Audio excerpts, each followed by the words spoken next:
Divisibility rule of 2 ಏನಪ್ಪ ಅಂತಂದರೆ unit digit should be even number ಅಂತ. ಸೊ ಈವನ್ ನಂಬರ್ ಅಂದರೆ ಯಾವ್ದು 0 2 4 6 8. ಸೊ ಈ ಯೂನಿಟ್ ಡಿಜಿಟ್ಟು ನಮಗೆ ಈವನ್ ನಂಬರ್ ಆಗಿರಬೇಕು ಅಂತಂದರೆ 0 2 4 6 8 ಆಗಿರಬೇಕು. ಸೊ ಇವಾಗ ಈ ನಂಬರ್ ತೊಗೊಳ್ಳಿ, 7102 ಅಲ್ಲಿ ಯೂನಿಟ್ ಡಿಜಿಟ್ ಏನು 2. ಸೊ ಈ 2 ಈವನ್ ನಂಬರ್ ಆಗಿದ್ದರೆ ಈ ಹೋಲ್ ನಂಬರು 2 ಇಂದ ಡಿವೈಡ್ ಆಗುತ್ತೆ ಅಂತ. ಸೊ ಇವಾಗ 504 ಅಲ್ಲಿ ಯೂನಿಟ್ ಡಿಜಿಟ್ಗೆ ಬನ್ನಿ. ಸೊ ಯೂನಿಟ್ ಡಿಜಿಟ್ ಏನಿದೆ 4.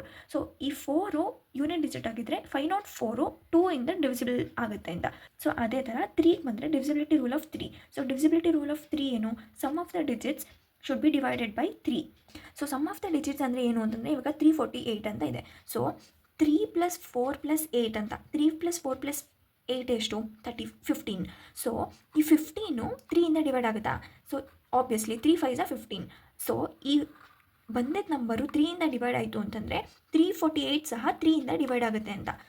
ಸೊ ಅದೇ ಥರ 647 ಅಂತಂದರೆ 6 + 4 + 7 = 17. ಸೊ 17 3 ಇಂದ ಡಿವೈಡ್ ಆಗಲ್ಲ.